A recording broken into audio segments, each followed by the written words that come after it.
Bienvenue dans cette vidéo où je vais vous présenter très rapidement la fonctionnalité d'automatisation. Donc on peut faire travailler le logiciel même quand vous n'êtes pas devant le logiciel. On peut donc ajouter des automatisations à partir des modèles qu'on a créés nous en interne, ou vous pouvez partir d'une feuille blanche. Là je vais vous montrer trois petits exemples rapides que j'ai créés en moins d'une minute juste avant de faire cette vidéo.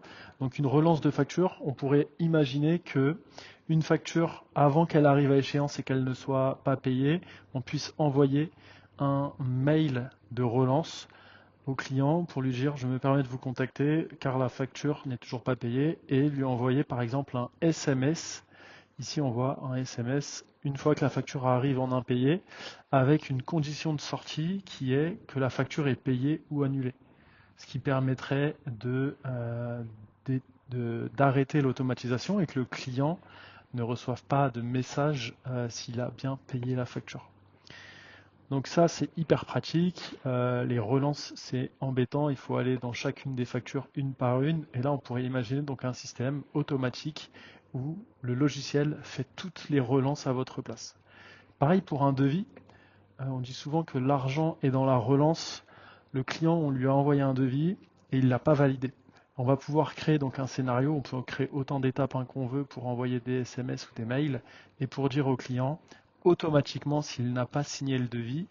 Voilà, il semblerait que nous n'ayons pas encore reçu le retour concernant le devis, etc.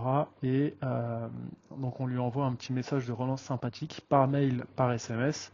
On peut en créer autant qu'on veut, et bien évidemment on peut mettre aussi une condition de sortie lorsque le devis il est soit accepté, ou soit annulé, ou soit refusé par exemple. Hop, je vous montre un dernier exemple.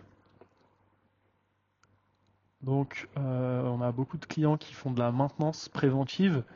Quand on a beaucoup de clients en maintenance préventive, on a envie que le client nous rappelle lui-même pour planifier une nouvelle visite de maintenance. Et on pourrait imaginer que, avant la date de la prochaine période de maintenance, le client reçoive un message, un mail ou un SMS afin d'être prévenu, et où on lui demande automatiquement de revenir vers nous pour prendre rendez-vous. C'est un exemple, on pourrait imaginer plein d'autres scénarios.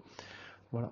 Donc avec le logiciel, il y a d'autres scénarios qui sont possibles, d'autres cas d'usage. Là, c'était vraiment un petit tour des principaux cas d'usage qu'on peut utiliser.